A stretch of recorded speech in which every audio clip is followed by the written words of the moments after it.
ATM provides hard QoS guarantees to network traffic because it uses cells to send data.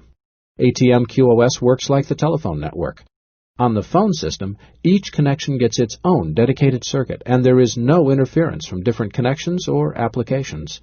ATM creates a similar situation in a data network using circuit emulation. Hard QoS is not possible in frame-based systems like Ethernet networks. Frame-based networks use soft QoS, which operates like the postal system. All the mail gets dumped into the same system, and it's up to the system to prioritize the traffic.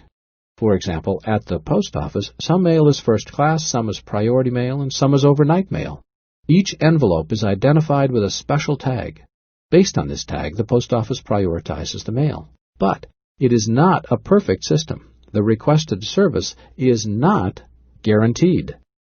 Frame-based QoS operates in a similar way. All traffic shares the same wire, and some traffic has a higher priority than other traffic. A switch examines all traffic as it enters, determines the traffic's priority, and assigns it to a priority queue. The switch sends the traffic with the highest priority first. This is all called tagging and queuing. The tagging identifies the level of service traffic requires, and the queues store data before it is transmitted. As a packet travels across the network, tagging and queuing may happen every time it's processed through a switch. Each packet is tagged, reviewed, and processed by each switch individually, which is time-consuming.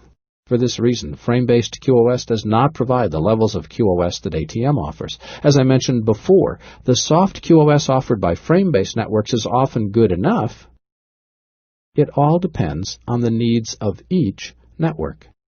And as we've learned, ATM is an expensive, complicated technology, so even though it provides the best QoS, network managers must weigh all factors when choosing their network technology. Here's an analogy. You have something very important to tell a friend. If your friend lives in your town, you can call him and tell him the news. This method is easy and cheap. But what if your friend lives in Australia? It might be too expensive to make a phone call.